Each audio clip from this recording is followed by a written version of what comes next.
Hello, how you doing? How's everything? My name is Mr. Wale from DEE Tutors. I'm doing this video to clarify the process of generating JAMB UTME/DE registration profile code. The profile code is needed in the course of your JAMB UTME registration and your DE registration for those who are doing direct entry, because it is the profile code we use in purchasing the form before your biometric registration of JAMB UTME or direct entry.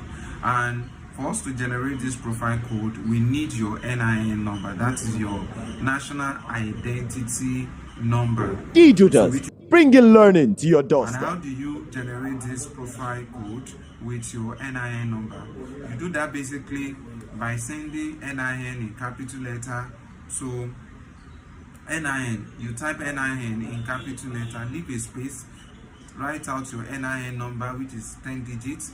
You then send it to 55019 or you send it to 66019.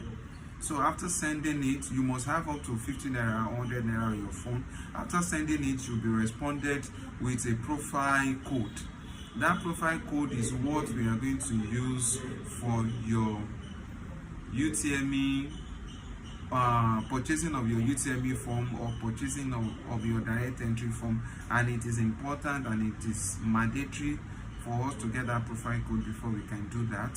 So for further clarification, you can always get in touch with DEE Tutors for guidelines. DEE Tutors, bringing learning to your doorstep.